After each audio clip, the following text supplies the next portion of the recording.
Tom Brady, it really started with the Michigan Wolverines, and another former Wolverine quarterback, now the head coach, Jim Harbaugh, saying TB12 is in a class of his own. Take a listen.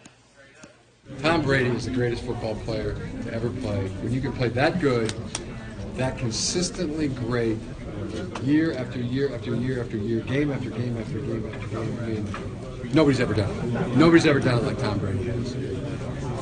He's the best of all time.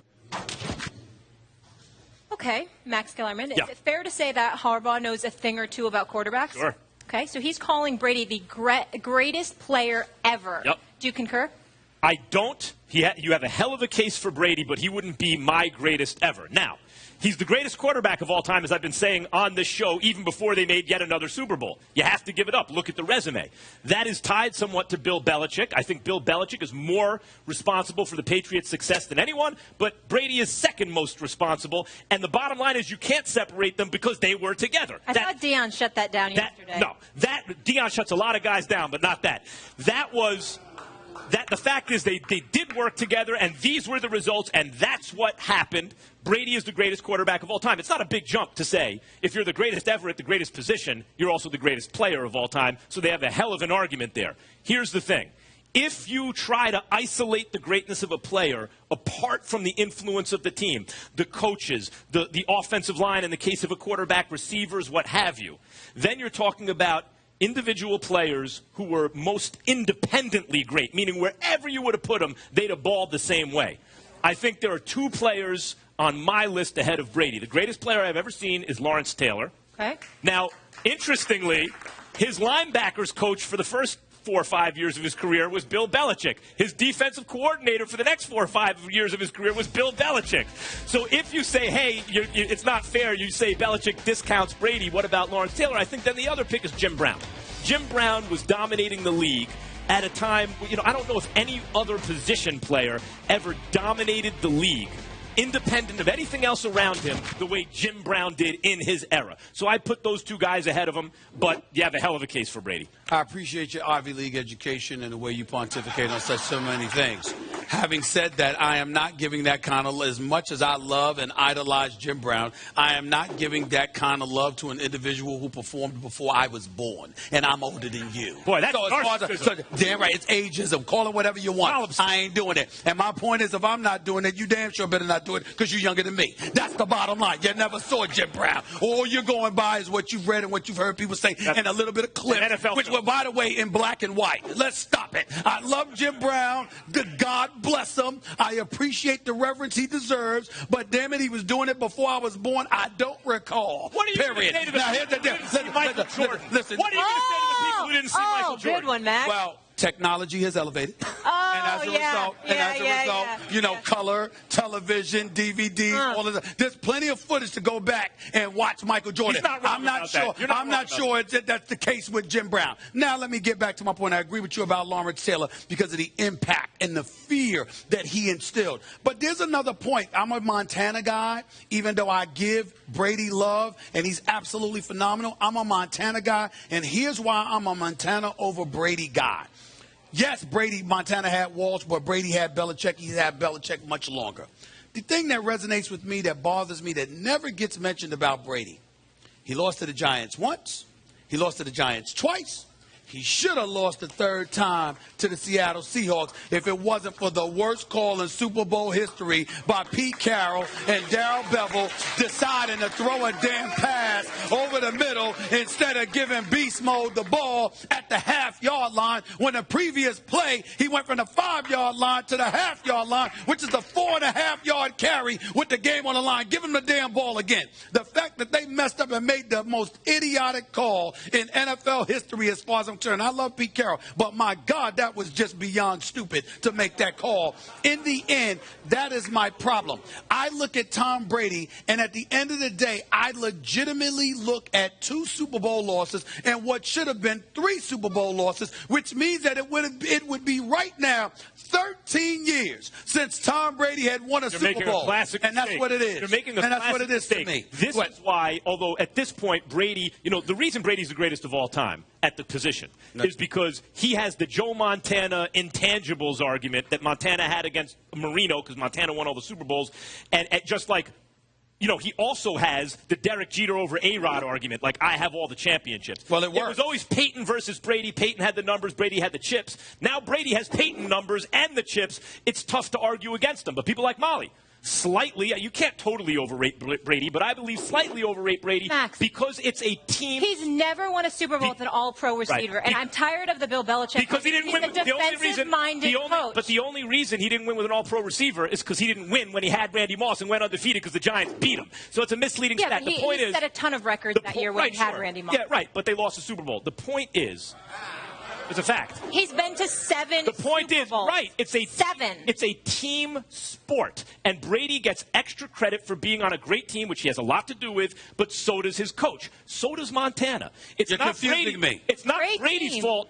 Montana was on a great team with a great coach, so he won a lot of Super Bowls. You're giving him credit for that. It's not the same thing as in basketball, where if you're on a crewed-up team and you're the best player, you're supposed to win. In football, it doesn't work like that. Wait a minute. But here would be my retort. Montana had Rice. He had an all-world receiver. He won with them. Tom Brady had an all-world receiver in Randy Moss. He lost with them. But he's won with lesser quality receivers than Randy Moss. Making Chris Hogan a star right now. Well, listen, where dare I say, Mollywood, you have to calm down. Okay. You have to calm down. I thought I shut this argument down with my final take, but clearly not so. Here's where you need to calm down, Mollywood. I'll breathe.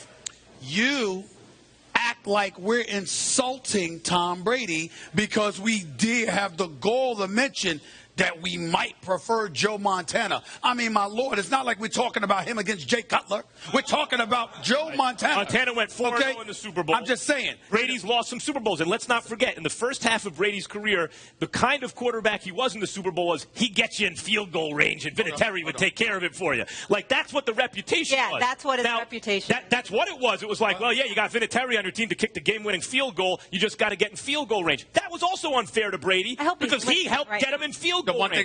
The point is, Molly, it's a team sport, and Brady deserves a ton of credit, but not too much. Well, listen, we all know it's a team sport, but what we can't forget is this. We call Michael Jordan the greatest. Michael Jordan don't have the most rings. That would be Bill Russell.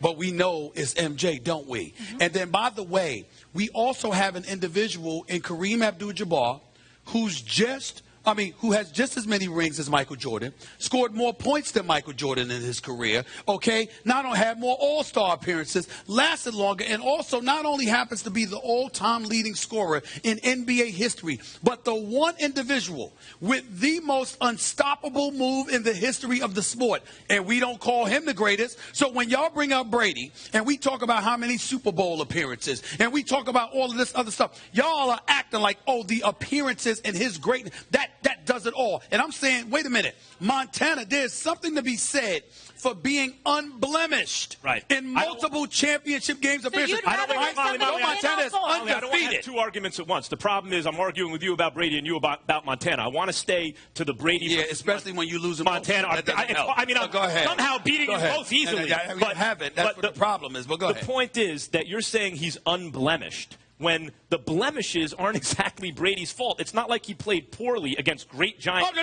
no, wait a minute. In those two games. You were 18-0. You went undefeated during the regular season. You won the 2 playoff games to get to the Super Bowl. When you got to the Super Bowl, keep in mind, they had arguably the most prolific offense in NFL history at the time. Brady threw 50 touchdowns. Randy Moss scored about 23 or 24 touchdowns. And when Tom Brady was asked about being limited to X number of points, he laughed about it. Hold on, wait a minute. Because I'm getting to your point. He laughed about it, and then that's exactly what happened to him. That counts against you. When you laughed about, you're going to hold us to 17 points. Okay, and they got shut down. Actually, had he scored 17 points, they'd have been in overtime. There you go. Even scored 17 points. But if you watched the game, you got to hold that against him. He played well. You are attributing team success. You're putting it all on the quarterback. You're damn right. I have a question. 14 points? I have a question.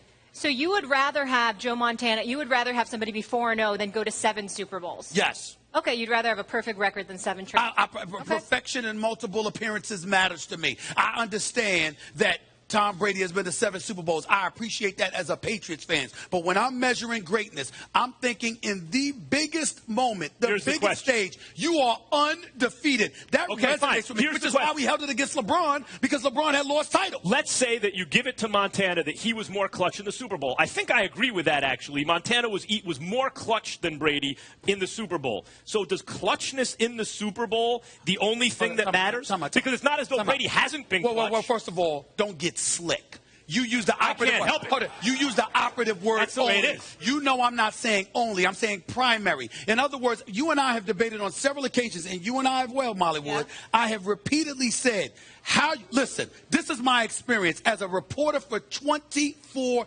years, covering 20 finals and all of this other stuff. I literally find myself looking at games. I have seen key moments where palms get sweaty, backsides get tight, because dudes panic when the pressure mounts. I ain't going to call out anybody's names because I'm in a good mood. But trust me, it has happened. And I'm telling you right now, when somebody steps up in those key clutch moments and they show you that this don't even faze me, do you understand who I am and what this moment is? That matters. I agree. Especially when you're unblemished. It matters. You remember when they used to have to take Joe Montana off the field in a stretcher playing the Giants in the Super Bowl. In the NFC Championship game. So if the Giants were in the other division, they'd have lost the Super Bowl. All right. Now, that's injuries. That's injuries. We got to keep it moving. Injuries because they were getting at Montana. Brady didn't show up offensively to the degree that they did when they lost the first Super Bowl to the Giants. Because who were they playing? They were both playing the Giants. Just one played in the same conference. That's the only difference. Okay. They both lost to the Giants. Let's leave it there, guys.